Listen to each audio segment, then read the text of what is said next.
Hello and welcome back. My name is Spudling, to anyone who hasn't watched my channel yet. I'm looking at another game from the Star Trek series. It's the only game on Star Trek that I haven't played, even though there are hundreds and hundreds of them out there, including a lot of point-and-click games from the 90s, which I'm actually quite keen to get my hands on, as it happens, but that's another story for another day. We are looking at Star Trek Legacy, a game that is purely about ship combat. And I think I mentioned it in my Romulan playthrough on Star Trek Online on the PC, that I'd got the controls for this stuck in my head, which I did, and I've come back to playing on this game. I can't remember it for love nor money. And this video is going to be a precursor to a new series that we're doing. We've got some exciting things going on. By this point you already know that we've got the videos with Team Gamescope going, which I'm really happy about and actually looking forward to taking part in a bit more often. And I'm going to start up a new series called The Grumpy Northerners. The first series in this video is coming up as soon as we can get it done, and that's going to be on the new release Resident Evil remake, which is one of my favourite games of all time. But for this video I'm going to do a next generation hero ship battle, just as an example as to this game. It's old now, which is a real shame, because it's a really good game. You can pick it up for next to nothing if you look in the right places. It's a truly good game, a truly brilliant game. 4 things. We're only going to do the one battle, so I'm going to make it a team battle. Yeah, that's already set up to be team. So Klingon and Borg versus Federation. So let's have a look. I'm going to make it so that I've got hero ships only, because I have fun doing that. 1 Defiant class, 1 Intrepid, that's Voyager, a Galaxy is the Enterprise D, and a Galaxy is the Enterprise E. If anyone hasn't been on this game yet, there's a lot of famous people in it. It's got all of the captains in it, so it's got Avery Brooks, Patrick Stewart, and Kate Mulgrew in it. I'm not sure if it's Bill Shatner in it, but I'm fairly certain it is. Oh, that's a good start. We've got a Borg cube. And it's also got Scott Bakula in it, which is less impressive.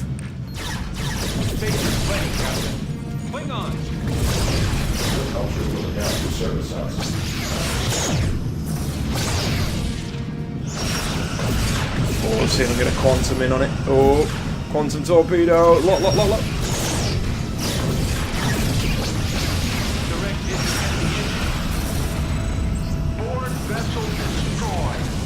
Turn all my power towards my weapons. It's been very faithful to the universe on this game. I do love it's all space combat. The whole thing. You've got storyline throughout the eras. So you've got even Captain Picard's backstory when he was on the Stargazer. I think it's the Stargazer, I can't remember. I used to know all about Star Trek.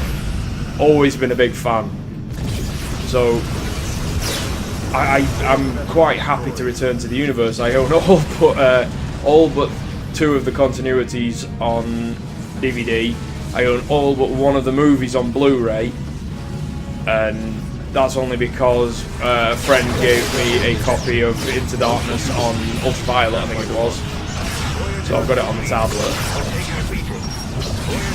I can never remember the name of it. I think it's Ultraviolet. I can never remember. Yeah, very good film. See if I can play with a different ship, see what I think. Ah, move, Sovereign. It's not as common, but to get the actors in the space battles, but it is doable.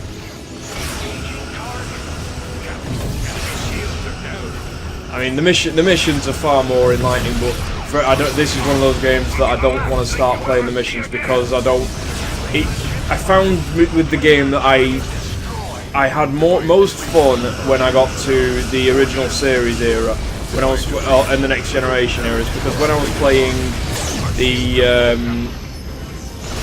Enterprise era, Enterprise is something I've never really watched. I've seen all of Season 1 and that is it. Sovereign to fleet. And that's to my eternal disgrace. I have got my hands on the box sets of it, but I for some reason I've got a watch list and a read list and a playlist that's getting longer than my arms. I think I mentioned it in one of the videos with Team Gamescope, wherein we have a combined total of a few hundred games between me and Team Gamescope, and I've got 200 myself between PlayStation, Xbox, and PC. So my playlist is getting silly. I've had LA Noire for years, and I've still not finished it. Again, to my eternal disgrace. Sovereign standing by.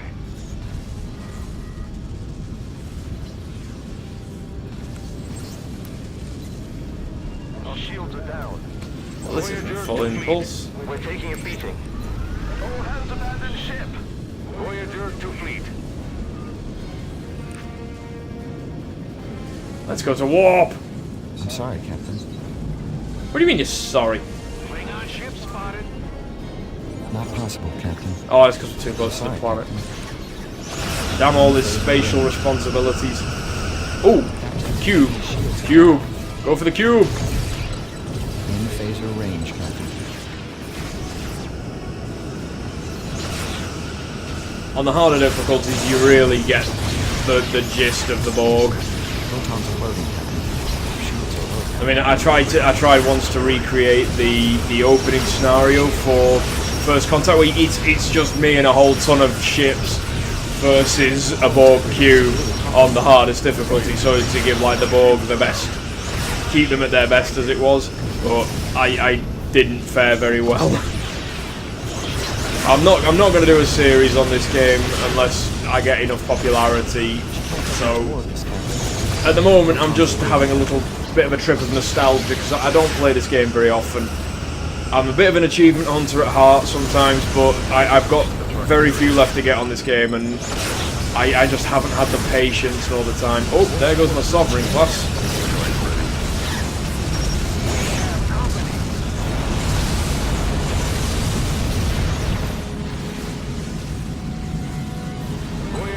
I love the Defiant in Deep Space Nine, because if anyone's familiar with the universe, forgive me, but the ship was basically an experiment gone wrong. It was designed as a patrol ship. It's the only class of true-bred warship that the Federation possessed for quite a while.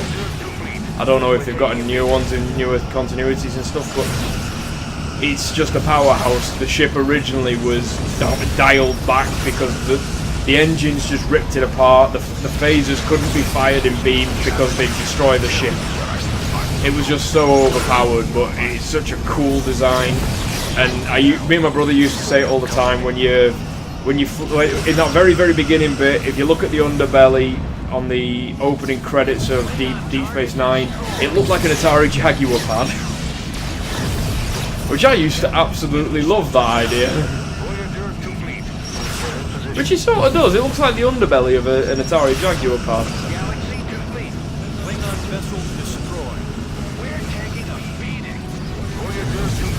Well, Voyager, if you're taking a beating, beat them back.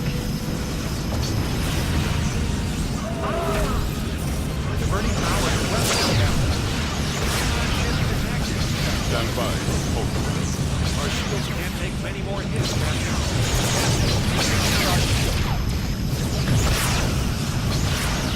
I don't know how many respawns I have. Can't be many now.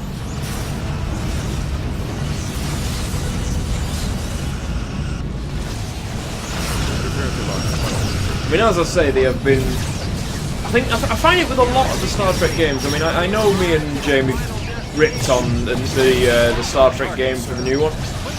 I feel that my problem with that game isn't that it's a bad game. I feel that it feels like every other game. It's got the shooting style of any over-the-shoulder shooting game. It's got the climbing style of Uncharted. It's got sections that have blatantly been pinched from other games, and I don't feel it does it awfully, and it's definitely not the worst game I've ever played on, but I feel that it would be a lot less fun if I was playing it on any other difficulty than me. No, sorry, no, that's not quite true. Actually, I don't think the difficulty is the problem. I think it would be a lot less fun if I was playing on single player. I think the co-op element is definitely that game's saviour. Because otherwise, it's not that it's terrible. I just feel it would be utterly noteless. It would not be noteworthy in any shape or form.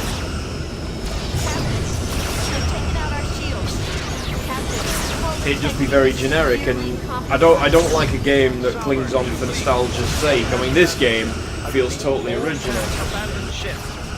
And I know I wail on Call of Duty a lot, but I don't know how they managed to create game after game of basically the same stuff. Wherein, if you look at some of the forums, the things that I personally really love, the different things about the games, are for some reason not very liked. For example, the base defense mode on Black Ops 2, that apparently wasn't liked that much, and I can't grasp why. That was one of my favourite components of the game. But I suppose if it's not liked, it's not liked. Everyone's taste is everyone's taste. I'm a big Star Trek fan, therefore love the Star Trek games. I find a lot of them to be very, very, very, very well constructed, even for their ages, and cling to the universe quite well. We have arrived at our destination. I think this game was released in 06, and I feel it holds up very well to the test of time.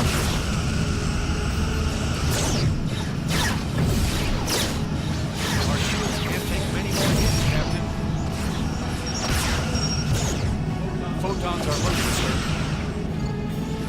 Let's unload some quantums on its ass. Will be the last thing you ever see again. Ford vessel destroyed. Klingon ship spotted.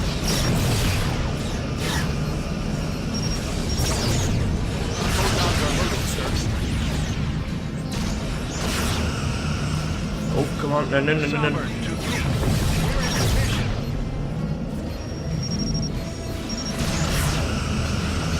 I mean, I suppose if you were to relate this to another genre of games, I mean, space combat is getting there now, but it tends to feel more like a flight simulator, whereas this one feels very, very catering to the Star Trek requirements, as it were. Galaxy complete. We've arrived at our final destination.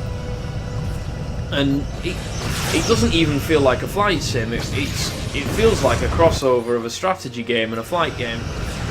And even then, it's a very odd flight game. It very much feels original. We're in position. Klingon vessel. And I think that's why I enjoy it so much. I mean, I will sing this game's praises. Its age shows in places, but I will sing the praises for this game till I'm blue in the face, because I honestly feel it's a good game. But it's like I say, it's to my taste. Wow, I wasted those torpedoes. It is to my taste, that's the thing. If a game's to your taste, don't defend it.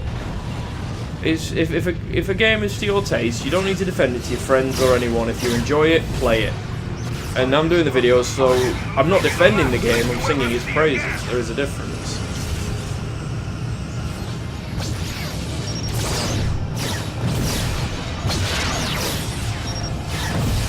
If you look at my ship, I'm even showing signs of damage, which I know wasn't...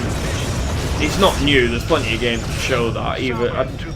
I think it was 06, I'm trying to remember the year this was released now. Galaxy complete. We're taking a beating. No, I think it was 2006, looking at the back of the case. So, a 2006 game.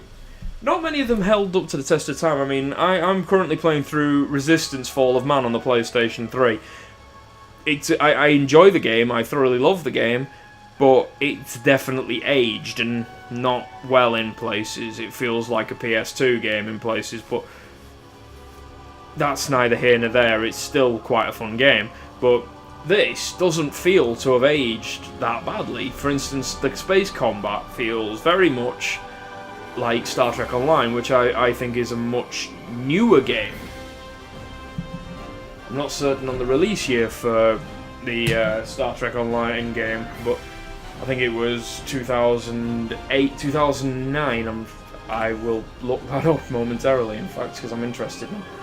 But, like, as I say, if a game is to your taste, enjoy it. Yes, I want to exit.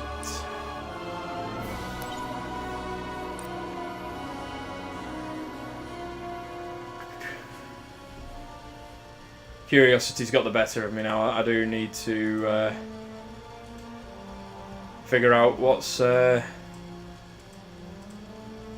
deal with Star Trek Online now. I know it's probably not that fascinating, but there you go. Let's have a look. Star Trek Online. Well, Star Trek Legacy is... you could pick... I think you can get it on PC as well. It's definitely, like I say, is not a new game. But it's very, very playable. 2010 for Star Trek Online. And I don't know if there's any DLC packs for Star Trek Legacy. But, as I say, it's one of those games that I don't know if you need to be a Star Trek fan to be able to play it. I might put that to the test over the next few days. But it is, if you're a Star Trek fan, it contains plenty of nostalgia. It contains quite a lot of original storylines and much fun gameplay. I recommend it to any Star Trek fan, hardcore or not. It is much like playing a space-based version of the whole series with your old favourite actors in it. As far as I know, it has got Will Shatner in it, and it definitely has Patrick Stewart in it. Yep, featuring all voices of all 5 captains. So, I hope you've enjoyed this video, guys. On this note, I'm going to leave it here. I really, really recommend this game. So, I will see you in the next few videos. Thanks a lot for watching.